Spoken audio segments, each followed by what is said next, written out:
جی السلام علیکم ویورز، آج کی ہماری ویڈیو ہے انکم ٹیکس آرڈیننس 2001 میں ایک نئے سیکشن 114A کی جو انسرشن ہو رہی ہے اس کی تجویز کے متعلق ہے۔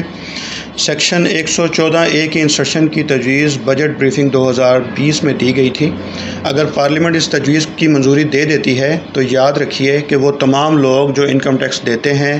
یا NTN ہولڈرز ہیں، سیکشن 114A کی انسرشن کے بعد اس چیز کے پابند ہو جائیں گے کہ وہ اپنے تمام بینک اکاؤنٹس کی ڈیٹیل FBR کو فراہم کریں گے۔ یاد رکھیے، ایک دفعہ میں پھر آپ کو بتا دیتا ہوں،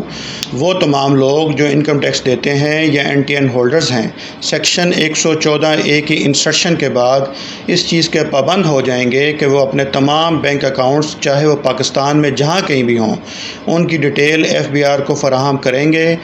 اور اپنے بینک اکاؤنٹس کے جو IBAN نمبر ہے، جس کو ہم عرف عام میں انٹرنیشنل بینک اکاؤنٹ نمبر کہتے ہیں، کو FBR کو فراہم کرنے کے پابند ہوں گے۔ یہ مینڈیٹری ہوگا۔ اس کے ساتھ ساتھ ٹیکس پیئر کے نام پر جو بھی یوٹیلیٹی کنیکشنز ہیں پورے پاکستان میں، جن کے وہ بلز ادا کر رہے ہیں، ان کی ڈیٹیل بھی آپ FBR کو فراہم کرنے کے پابند ہوں گے۔ عدم فراہمی کی صورت میں وہ جو ٹیکس پیئرز ہیں، چاہے انہوں نے اپنی انکم ٹیکس کی ریٹرن فائل بھی کر دی ہو 2019 کی، یا چاہے 2020 کی بھی فائل کر دی ہو، ان کا نام ATL کی لسٹ سے ایکسکلوڈ کر دیا جائے گا۔ اب میں آپ کو اس میں جو چیدہ اس میں جو ہیں جن میں کو شامل کیا گیا ہے، اس میں آپ کو بریف کر دیتا ہوں۔ 114A کی انسرشن کے بعد وہ تمام لوگ جن کی 181 کے تحت رجسٹریشن ہوئی ہے، وہ اس چیز کے پابند ہوں گے کہ اپنے جو پروفائل کو اپڈیٹ کریں، اور جو اس میں پروفائل کی اپڈیٹ میں جو چیز آپ سے بورڈ مانگے گا، FBR مانگے گا، بینک اکاؤنٹس کی ڈیٹیل، جو یوٹیلیٹی کنیکشنز کی ڈیٹیل، آپ کی جائیداد کی پریمیسز جہاں پہ آپ بزنس کر رہے ہیں اس کی ڈیٹیل، وہ آپ بتانے کے پابند ہوں گے۔ سیکنڈ نمبر پہ وہ تمام افراد جو اپنی ریٹرن فائل کرتے ہیں انکم فرام بزنس کے اس کے ہیڈ کے نیچے، ان کے وہ بھی اس چیز کے پابند ہوں گے کہ وہ اپنی ڈیٹیلز فراہم کریں۔ نمبر 3 میں ہر وہ افراد، آپ اس کو وہ person whose income is subject to final taxation. Number 4 پہ تمام نان پروفٹ آرگنائزیشن جو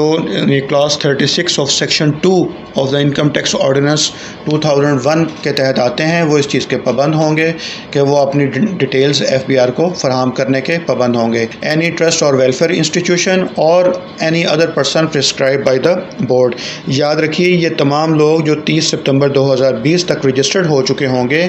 انہوں نے 31 دسمبر 2020 تک اپنی پروفائل کو اپڈیٹ کرنا ہوگا، یا جو اس کے بعد ہوتے ہیں تو ان کے لیے 90 ڈیز کی ٹائم لیمٹ ہوگی کہ وہ 90 ڈیز کے اندر اپنی پروفائل کو اپڈیٹ کریں۔ اور بعض ایسی صورت میں اگر آپ کی پروفائل میں کوئی اس میں امینڈمنٹ آتی ہے، اس میں مزید اپڈیٹ اس میں آتی ہے، تو وہ بھی آپ نے بورڈ کو اس کے بارے میں ودن 90 ڈیز آپ نے آگاہ کرنا ہوگا۔ اگر آپ اس میں آگاہ نہیں کریں گے، جیسا کہ میں نے آپ کو پہلے بتایا ہے، آپ کا نام ATL کی لسٹ سے خارج کر دیا جائے گا۔ دوبارہ آپ کی ATL لسٹ میں آنے کے لیے آپ کو جو FBR نے آپ کے لیے پلنٹی اور سرچارج کی رقم متعین کی ہوگی یا متعین کی ہے، وہ آپ کو ادا جب تک نہیں کریں گے، آپ کا نام ATL کی لسٹ میں انکلوڈ نہیں ہوگا۔ تو ایک یہ نئی انسرشن آ رہی ہے، اس میں اگر یہ پارلیمنٹ نئی منظور کر دیتی ہے تو اس کے بعد ایوری ٹیکس پیئر یا NTN ہولڈر اس چیز کا پابند ہوگا کہ وہ بورڈ کو یہ معلومات جو بورڈ مانگ رہا ہے یہ آپ دینے کے پابند ہوں گے۔ آپ ہمارے چینل کو سبسکرائب کرنا نہ بھولیے۔ ویڈیو پسند آئی ہو تو اس کو لائک کیجئے، اگر نہ پسند آئی ہو تو ڈس لائک بھی آپ کر سکتے ہیں۔ کمنٹ سیکشن میں آپ ہمیں اپنا فیڈ بیک ضرور دیجئے، اور آنے والی ویڈیوز بھی ہم اس انکم ٹیکس کے اوپر ہم آپ کو لے کے آ رہے ہیں، تاکہ آنے والے مہینے 2 مہینے بعد جو ٹیکس کی ریٹرنز فائل ہو رہی ہیں 2020 کی، اس کے بارے میں آپ کو اپڈیٹ فراہم کرتے رہیں۔ تو ہمارے چینل کو سبسکرائب کیجئے تاکہ آپ کو جو ہماری آنے والی اپڈیٹس ہیں ویڈیوز، اس کے بارے میں آپ اپڈیٹ رہیں۔ Thank you very much.